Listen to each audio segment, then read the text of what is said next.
your thoughts on where we're at with the Ukraine and if we're going to get a ceasefire, a peace negotiation, or a peace settlement, or if the United States is just going to walk away, because it seems like Trump is a little perturbed by the progress here. And he has said, maybe it's just up to them to figure it out and he'll be done with the whole thing. Your thoughts, Sachs? Well, I think that the Alaska summit was major progress. I think that, first of all, the president deserves enormous credit for reestablishing diplomacy and communication with the Russians. There literally hasn't been a meeting between the U.S. president and the Russian president since 2021 while this war is going on and while the war has continued to escalate. I guess the Biden administration's policy was just to ignore the Russians and roll their dice and hope that the war didn't escalate out of control. In any event, I think Trump deserves a lot of credit for, again, reestablishing that diplomatic connection and trying to use diplomacy to end the war.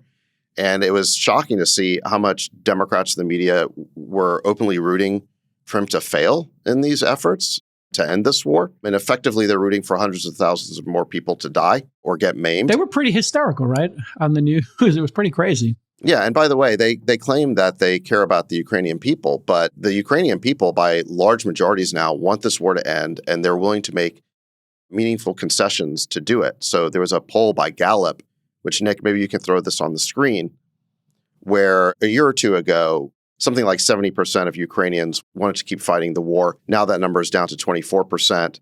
Again, the vast majority are looking to achieve a peace. And I think that President Trump and President Putin made some important progress in terms of getting to an eventual peace deal. And I think there are a few planks here. Number one was the recognition that we should try to get to a comprehensive peace deal, not a ceasefire.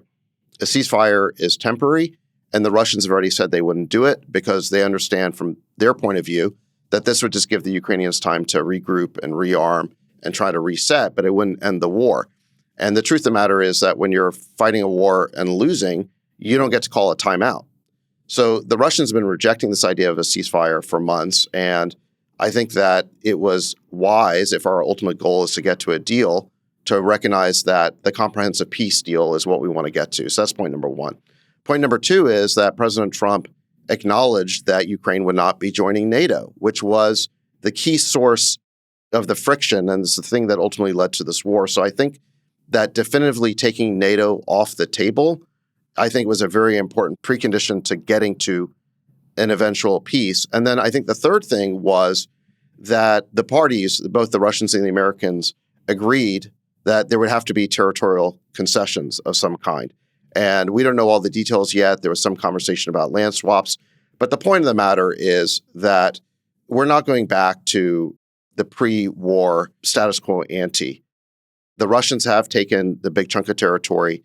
The Ukrainians have not been able to get it back. People are trying to blame Trump for this somehow. But the real cause of this is the failure of the counteroffensive in the summer of 2023. Remember, we gave the Ukrainians something like $100 billion worth of weapons to retake that territory, and it was an abysmal failure. They didn't even make it past the first Surovikin line. That is the real cause of why the Ukrainians are going to lose territory in this war, is they're simply not able to retake it. And I think there was a general recognition coming out of that Alaska summit that there would have to be territorial concessions. And I think in these three pillars, I think you have the basis for a comprehensive peace deal, which is, again, number one, we're going for a peace deal, not a ceasefire. Number two, no NATO. And number three, we have to recognize the realities on the ground. Now, I think the big question mark, I think we could get to a peace deal pretty quickly if Zelensky and the Europeans were willing to acknowledge these 3 points. But so far, they have not been willing to acknowledge those 3 points. And I think this is one of the things that, if you're listening to the remarks the following Monday when the Europeans came to the White House, there was no recognition. They were still clamoring for a ceasefire, again, which the Russians had rejected, as opposed to a comprehensive peace. They were still clamoring for NATO, and they were still rejecting the idea of any territorial concessions, including even Crimea, which was lost over a decade ago. So I think that the issue we have right now is that Zelensky and the Ukrainian government, not the people, but the Ukrainian elite and some of these European countries that are backing him, are not willing to make the compromises necessary to achieve a peace deal. And as President Trump has said, at the end of the day, you need the Russians and the Ukrainians to agree. So I think that President Trump deserves enormous credit here for reestablishing diplomacy, for making substantial progress towards a comprehensive peace deal. But at the end of the day, unless Zelensky starts being willing to make compromises, I don't know how you're going to get to that deal. Yeah, Freeberg, Dave, any thoughts on this No. negotiation? Chamath, anything? Well, I was pretty curious about the historical pattern of this, so I just went back and here's what I learned.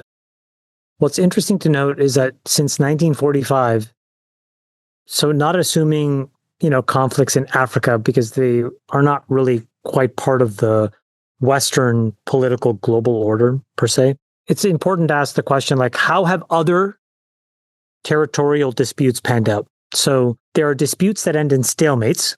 And when you end up in a stalemate, you basically arrange a DMZ, demilitarized zone type arrangement. So there's one in Korea, right? 1953 to now. There's one in Cyprus, 1974 to right now. And there's one in Kashmir, 1947 to today. And then there's this kind of thing in between Israel and Lebanon.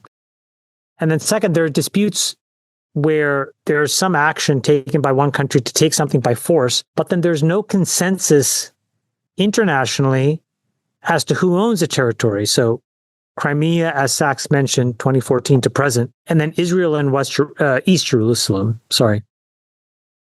So I think the point is that unless President Trump figures out a way to do something that's frankly truly unprecedented, the historical pattern is that it's been nearly impossible for even the most powerful and influential person in the world to frankly draw deals in these kinds of situations, especially when they become protracted. And I think that's what he's getting to when he reinforces these things never would have started or gotten this far had I been president. That's what he says, in quotes. And I think this is what he's referring to, which is that the longer these things get drawn out, and particularly with Russia, Ukraine, and Israel, Gaza, you're talking about conflicts and historical issues that have been simmering for hundreds of years and in some cases thousands of years, all the way back to the antiquity. So I don't know. I just think that it's an incredibly, incredibly difficult position. And I just don't know what's going to happen. But I think that for modern progress to happen, I think it's important for both of these two issues to get put to bed as quickly as possible. Jake, what do you think? We saw the media attacking Trump for even daring to hold negotiations with the Russians. Do you think this was a good idea, or do you think that somehow Trump was caving to Putin? I give Trump a lot of credit. He is incredibly good at foreign policy, and specifically with dictators. If you look at our past presidents, they didn't want to meet with Putin. They didn't want to meet with Kim Jong-un, Kim Jong-il. They thought isolation was the best policy. It's not. I think talking to these folks and trying to find common ground is the best policy, even if it's a 5% chance of it actually working out, which is what I think any president dealing with a dictator and a despot like, Putin is going to have. I think you have a 5 or 10% chance. And I think Trump and Biden actually had a lot in common that worked. The loan leasing of the weapons and not costing the American taxpayer any money, where a lot of partisan people said, oh my God, this is costing the Americans so much. It's actually, Trump has figured out a way to make it profitable. He's selling more weapons to Ukraine, and he got us the mineral rights. It turns out Trump was able to turn a cost center or a supposed cost center into a profit center in terms of this specific war.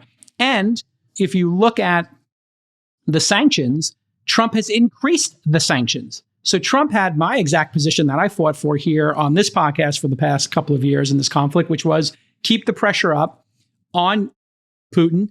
And Trump took it over the top by going to Putin's main client for his oil now, which is India, and putting a massive tariff on them and threatening them with a huge tariff. That was a bold, audacious way to deal with Putin. So I give Trump a ton of credit for trying to make peace here. So Putin here's my has question. been, hold on, let me just finish. Yeah. And Putin has been absolutely humiliated. He can't even get to Kyiv, let alone take over Finland or Poland. And this has cost Russia their greatest customer, which is the EU, Germany. These people are never going to buy his oil again, not after what happened here. And that you can give a lot of credit to Trump, because he told them when they built their oil pipelines that the Germans were lunatics for doing that and for creating a massive revenue stream for a dictator who is, in my mind, a war criminal. What he did in invading Ukraine makes him a war criminal. What he did in kidnapping these children makes him a war criminal. I think it's awesome that Trump is doing this intervention, even if it has a 5 or 10% chance of working, and then making the NATO alliance pay their fair share and selling them more weapons. I think also brilliant. So I give Trump a lot of credit here. He's aligned exactly what I said we should be doing, which is holding dictators who invade other countries accountable for it.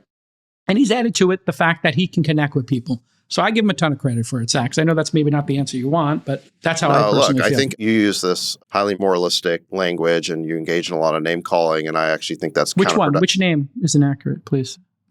Dictator or war criminal? Well, look, you're complimenting Trump for engaging in diplomacy with Putin, but then at the same time, you want to call him a dictator and war criminal, and that's not going to be conducive to actually trying to reach a peace agreement. Now, it's fine but for I'm you not doing the negotiation. If I was doing the negotiation, I wouldn't come in and say, hey, dictator, war criminal, let's fight for peace. I'm giving you my personal belief as the fine. Person not negotiating. Right. So you're praising Trump for increasing the pressure and leverage that he has with the Russians, which I think is fine.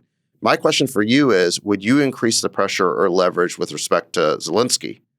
So, for example, would you tell Zelensky in no uncertain terms, listen, stop demanding to be part of NATO because it's not happening? In fact, the president has done that. What about... the answer to that question is yes. I would say, listen, it's not realistic to join NATO. You can get some security guarantees.